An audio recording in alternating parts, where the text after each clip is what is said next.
নমস্কার, আমি সুভদ্র। Total social media জুড়ে গত কয়েকদিন ধরে একটা ছোট্ট চিরকুট যেটায় লেখা, মা আমি সত্যি বলছি, আমি চুরি করিনি। পাঁশকুড়া, কৃষ্ণেন্দু, ছোট্ট একটা বাচ্চা সামান্য একটা চিপসের প্যাকেট, কুড়িয়ে পাওয়া প্যাকেট নেওয়ার পরে তিনি যখন চিৎকার করে বলছেন এটা আমি কুড়িয়ে পেয়েছি, আমি চুরি করিনি। একটা লোক ছিল না সেখানে শোনার। তার আত্মীয় পরিজন তারা ছুটে যান, তাদের সেই চিপসের পয়সার ফেরত দেওয়া হয়, মিটিয়ে দেওয়া হয়। তা সত্ত্বেও ভরা বাজারে তাকে চোর আখ্যায়িত করা হয়। সামান্য একটা চিপসের প্যাকেট। অতটুকু বাচ্চা ছেলে যার আত্মসম্মানে লাগে যে আমি তো চুরি করিনি, শুধু শুধু আমাকে বদনাম দেওয়া হলো। হয়তো অনেকে বলবেন বাচ্চা ছেলে তাই আত্মসম্মানটা বেশি, বড় হলে হতো না, এটা বাস্তব। কিন্তু তার আত্মসম্মানের ফলে তার এই অপবাদটা তার বিবেককে যেভাবে দংশিত করেছে, মৃত্যুর পথ বেছে নিল মৃত্যুর পথ। আর যে কারণে প্রত্যেকটা ঘটনার পেছনে কোনো তো একটা কারণ থাকে, যে কারণে তাকে মৃত্যুমুখে ঢলে পড়তে হলো স্বেচ্ছায়, আত্মগ্লানিতে। যাদের জন্যে তাদের কি বিবেককে একটুও দংশিত করল?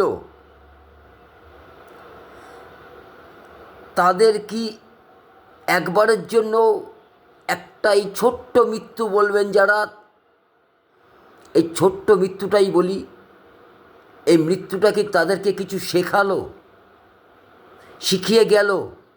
তাদের কি বিচার হবে? না। তার কারণ এদের বিচার হয় না।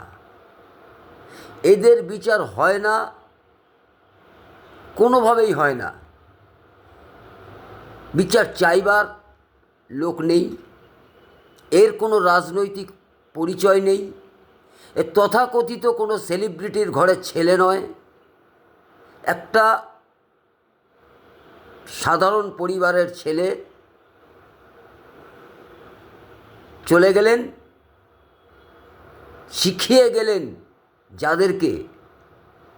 তারও আত্মগ্লানি হয়, কিন্তু আমার দেশের, আমার রাজ্যের আচ্ছা আচ্ছা রাঘব বোয়াল যারা অবলীলাক্রমে হাজারবার চোর চোর চোর চোর বললেও বলে এখনও তো প্রমাণ হয়নি, তাদের আত্মগ্লানি হয় না, তাদের বিবেককে দংশন করে না।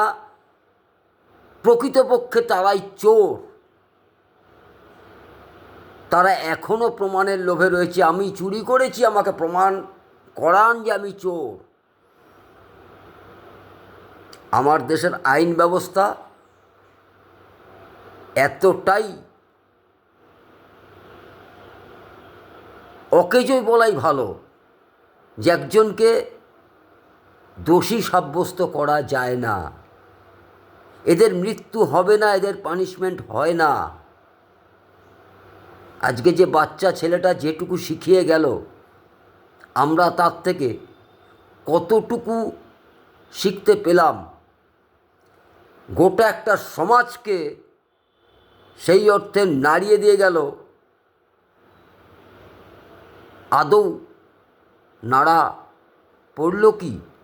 কি এসে যায়? বকাটে ছেলে, বেশি সেন্টিমেন্ট,